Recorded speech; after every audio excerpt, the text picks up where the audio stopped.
Hello guys, today's our topic is numericals related product method। जैसे कि हमारी previous video में हमने इस मेथड के जो बेसिस थे वो क्लियर कर लिए हैं और आज की इस वीडियो में मैं इस मेथड से रिलेटेड कुछ और न्यूमेरिकल डिस्कस करूँगी। Means simple national income calculate करने के अलावा जो कॉम्प्लिकेटेड या वेरिएशंस इन न्यूमेरिकल्स में आती हैं फर्स्ट मेथड से रिलेटेड, आज की इस वीडियो में हम वो जो न्यूमेरिकल है वो सॉल्व करेंगे। आज की वीडियो स्टार्ट करने से पहले मैं जो लास्ट प्रीवियस वीडियो में एक न्यूमेरिकल में माइनर सी मिस्टेक थी मैं उसे डिस्कस करना चाहूँगी। ये लास्ट प्रीवियस न्यूमेरिकल है जो हमने पिछली वीडियो में डिस्कस किया था। इसमें मिस्टेक ये थी कि हमें डेल्टा स्टॉक लेना था, चेंज इन स्टॉक लेना था, बट बाय चांस मेरे से क्लोजिंग स्टॉक जो है वो पिक कर हो गया था यहाँ पर। तो आप अपने न्यूमेरिकल को करेक्ट कर लेना। यहाँ पे चेंज इन स्टॉक का डाटा आना है 250। 250 से सॉल्व करना, ना कि 50 से, क्योंकि अगर चेंज इन स्टॉक गिवन है तो क्लोजिंग स्टॉक हमने नहीं लेना। ये उस न्यूमेरिकल की माइनर सी मिस्टेक थी। तो जब चेंज इन स्टॉक की वैल्यू चेंज होगी तो उससे जीडीपी की वैल्यू भी चेंज होगी और जीडीपी की वैल्यू चेंज होने से एनडीपी का आंसर जो है वो भी आपका कुछ चेंज आएगा। तो आप इस न्यूमेरिकल को करेक्ट कर लेना। तो स्टार्ट करते हैं आज की वीडियो को। डियर स्टूडेंट, आज की हमने इस वीडियो में कॉम्प्लिकेशंस क्या अंडरस्टैंड करनी है कि जैसे आपने सिंपल न्यूमेरिकल तो क्लियर कर लिए हैं कि किस तरह आपने इस फॉर्मूले से पहले first of all GDP calculate करनी है और उसके बाद उसे नेशनल इनकम में कन्वर्ट करना है।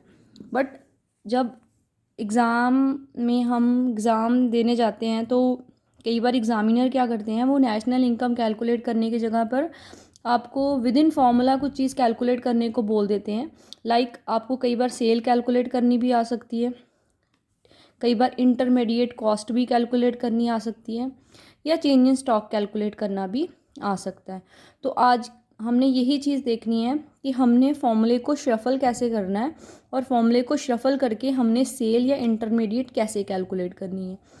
अगर आपको फॉर्मूला अच्छी तरह लर्न है तो एक बार ध्यान से देखो। सपोज करो कि अगर आपको सेल कैलकुलेट करने को क्वेश्चन आ रहा है, अगर आपको गिवन टर्म में जीडीपी एमपी गिवन है तो आप ये दोनों टर्म्स इस साइड शफल करके सेल का आंसर कैलकुलेट कर सकते हो।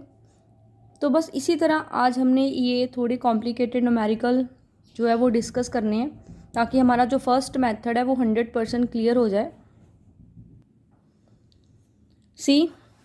फर्स्ट न्यूमेरिकल मैंने राइट किया है, जीडीपी एमपी मुझे गिवन है, इंटरमीडिएट कॉस्ट गिवन है, चेंज इन स्टॉक गिवन है, सेल कैलकुलेट करनी है। ठीक है, सेल कैलकुलेट करनी है। फर्स्ट ऑफ ऑल अपना सिंपल फॉर्मूला लिखो कि जीडीपी एमपी का क्या फॉर्मूला है, sale plus change in stock minus intermediates.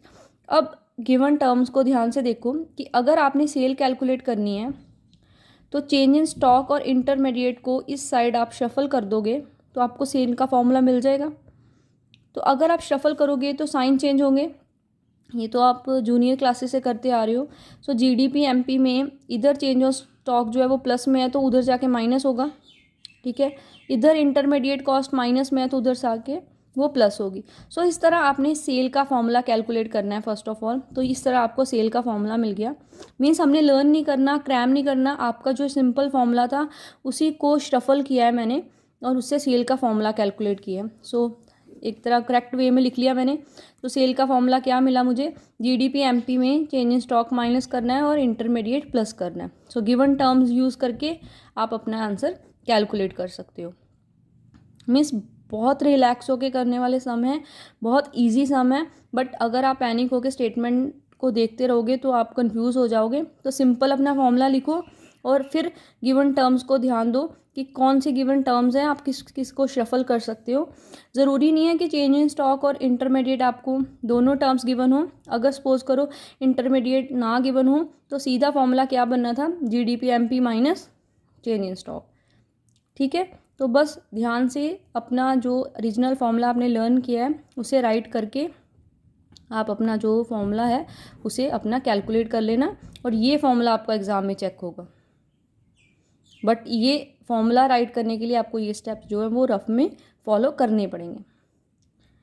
So first तो थोड़ा इजी था, जिसमें मैंने आपको जीडीपी ही गिवन कर दी थी, बट कई बार जीडीपी भी गिवन नहीं होती, तो आप 2 स्टेप में इस सम को करना। देखो सेकंड सम में मैंने आपको एनडीपी गिवन की है, चेंज इन स्टॉक गिवन की है, इंटरमीडिएट गिवन किया है और डेप्रिसिएशन गिवन की है। सेल कैलकुलेट करने को बोला, तो सेल कैलकुलेट करने के लिए यही हमारा फॉर्मूला था कि जीडीपी एमपी में ये दोनों चीज़ें हमने शफल करके प्लस माइनस करनी थी, बट इस न्यूमेरिकल में जीडीपी एमपी भी नहीं गिवन। तो फर्स्ट स्टेप है जीडीपी एमपी कैलकुलेट करना। सो जीडीपी एमपी कैलकुलेट करने के लिए हमें गिवन क्या है, एनडीपी एमपी।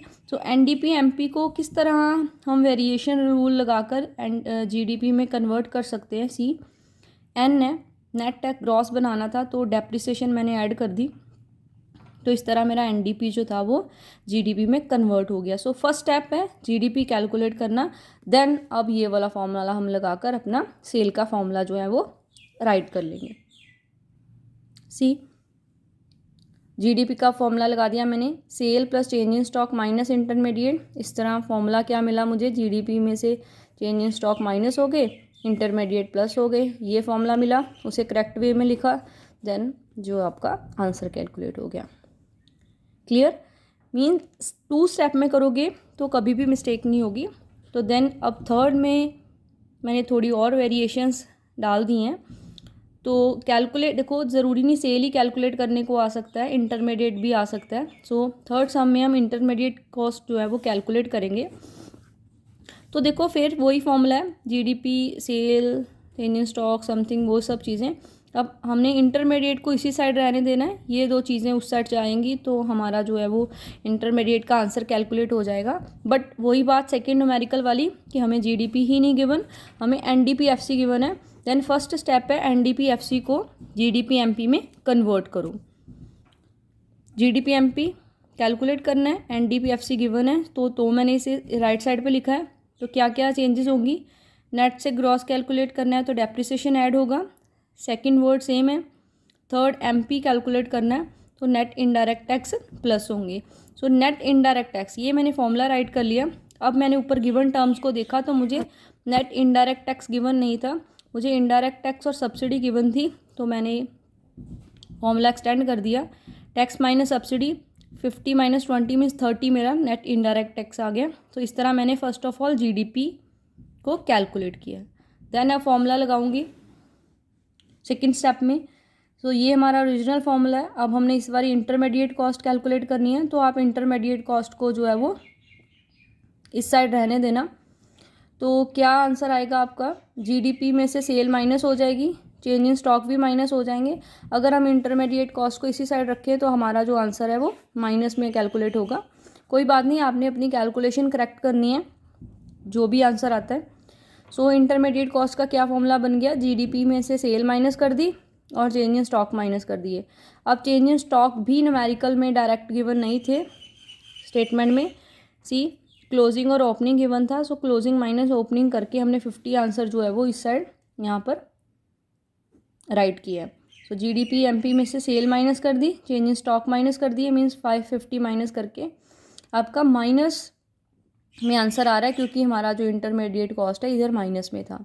ठीक है, सो यहाँ पर स्टेटमेंट मैंने खुद अपनी तरफ से क्रिएट की थी, तो आंसर माइनस में आ रहा है। आपकी स्टेटमेंट पे डिपेंड करता है कि पॉजिटिव आना है कि माइनस, तो इस चीज़ से पैनिक नहीं होना, बट अपनी प्लस माइनस आपने करेक्ट वे से करनी है।